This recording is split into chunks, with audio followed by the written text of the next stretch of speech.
What if the idea that you're not designed for productivity is not really true, and you simply have been following the wrong advice for a type? Today, I want to share with you a framework that will help you define your productivity type and will hopefully help you design routines that work for you. When it comes to productivity, there are essentially two dimensions that are at play here. There is energy and focus. The first one, energy, refers to how active you are on an average day. The capital E, therefore, will stand for high energy and the ability to accomplish many different things in a span of a day without it feeling taxing on you. The lowercase e will stand for low energy and will therefore describe people who need to schedule a lot of time for rest in their routine and who can't take on many different projects at once. Both types can be successful, but they need different routines and different support systems to be able to get the most out of their day. But this is just one dimension. The other one is focus. And focus, as the name suggests, refers to pretty much the attention span. Being able to concentrate on a given task without the need for many breaks will be tagged with a capital F, while needing shorter sprints to complete the task or needing many breaks in between will be tagged with a lowercase f. If you're not sure about your own ability to focus, there is a simple test you can run. Choose a task, ideally a neutral task, as both positive and negative feelings attached to the task might skew the result a little bit. So choose a neutral task, let's say vacuuming. I haven't seen people who have strong feelings about vacuuming. Then turn off notifications on your phone, on your laptop, pretty much turn off or get rid of all the distractors. Put on noise-cancelling earplugs if you are in a noisy environment. Start the stopwatch and start working on the task.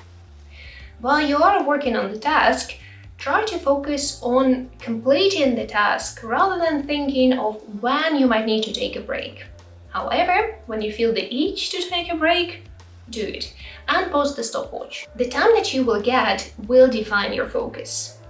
According to the internet, the average attention span of an adult can be anywhere between 10 and 60 minutes. So use these benchmarks to guide you as to whether you are a low F or a high F. I also want to mention here that apart from this framework not being very scientific and being literally taken from the top of my head, within it, it is also expected that your type will change as you navigate your life. Your energy levels, your ability to focus will change due to both internal and external factors. When people get kids and they're sleep deprived or they need to put a lot of effort into taking care of their child, their energy levels suffer. When there is a lot of stress in your life, your ability to focus suffer. And that will affect your type. That is not to say that there is one perfect type we should all strive to embody, but rather a reminder to revisit your type every now and then and see if the routine that you designed for yourself still matches your needs and your natural inclinations. Now let's take a look at the four types. We have the first type, high F, high E. This is your typical hustler and they're the very definition of productivity. The second type, low F, high E. You see more and more of them on social media, and I gotta say, even though they have low focus, due to their high energy levels, they can achieve even more than the first type. The third type is high F, low E. These people can get a lot of things done, but due to their low energy levels, they have to be very specific with what they can spend their energy on. Otherwise, they are risking overwhelming their internal systems and getting a burnout. And finally, the fourth type, low F, low E. This type struggles the most with being productive in a traditional sense, because they are in a constant opposition to the first type, and the first type is literally a productivity machine. And because of that, the fourth type can be labeled as lazy. But they're not lazy, there's just not much information, helpful information that they can use to design their own routines. Now let's move on to general recommendations for each type. The idea here is that your routine and your support systems should match your type for you to be able to achieve your goals at the right pace. Knowing your type will therefore help you organize your schedule in a way that works for you and not against you. Starting with the type number 1, high F, high E. These guys rarely need any productivity advice, as normally they are able to self-start, focus on their projects for a long period of time, and pretty much work from dawn to dusk. As I already said, the whole hustle culture was built by and for these guys. Yet, if you are type 1, it's important to remember that you're not a machine, and having sufficient downtime and support practices is as important for you as for any other type. Focus on finding this practice that will help you take your mind off whatever it is you're working on. It can take a form of a workout, meditation, a walk in the neighborhood, maybe even some creative session, and so on and so forth. Moving on to the type 2, low F, high E. These guys can get a lot of things done, but they tend to lose their focus quickly as they get bored. This is where introducing some variety into your schedule and alternating between different tasks might help. Let's say you're working on your thesis. You spend the first 30 minutes on writing, then when the time is up, you take a short 5 minutes break. Then you spend the next half an hour on cleaning your room, for example, then you take a break, then you come back to your thesis, but now instead of writing, you spend 30 minutes on reading, you take a break, and finally you return to the initial writing task. Of course, it also means that you will have to plan your weekly or monthly schedule much more carefully, since focusing on many different projects at once will naturally slow you down, but in the long run, you will be able to achieve more. Additionally, this type can use more stimulating ways of relaxing, so things like reading, listening to a podcast, learning a new skill, and so on and so forth. Next, type 3, high F, low E.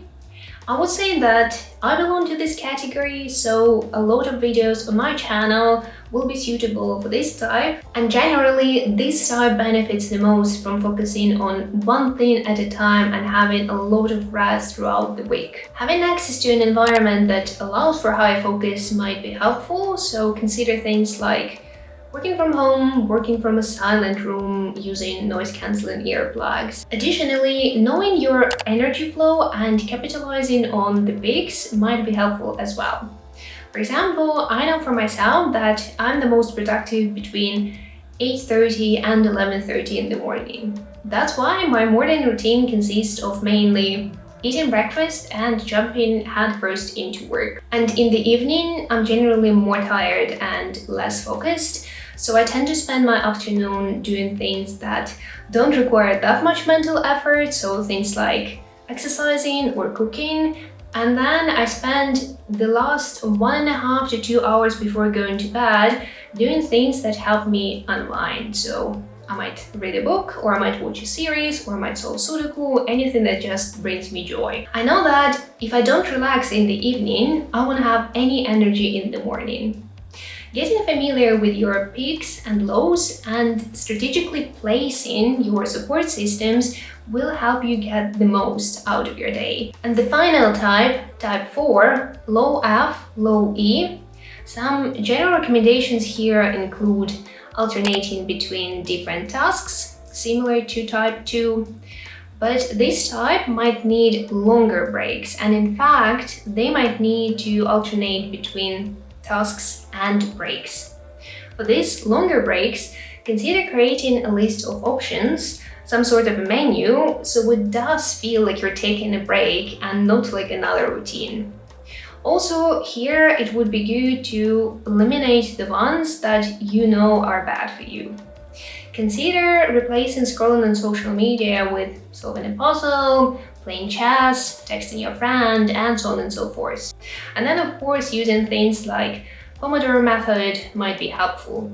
The trick here is to time your breaks as well. This way, you'll be able to get a sense of accomplishment and you'll be able to stick to this routine without feeling like you forcing yourself into it. I have to say that, of course, type 3 and 4 will take longer to accomplish their goals compared to the first two types. But it really is you versus you. Forcing yourself into being someone who you are not will only take you so far. What's more important is that even the types that are usually labeled as lazy are more than capable of achieving their goals by aligning their routines with their natural productivity cycle. Even more so, by following the recommendations for your type, you'll get to enjoy the feeling of success much earlier because you will live your life at your own pace. And this is it. I hope you liked this video and found it useful. Let me know your thoughts in the comment section, and as always, I wish you a happy day and I will see you next time. Bye bye!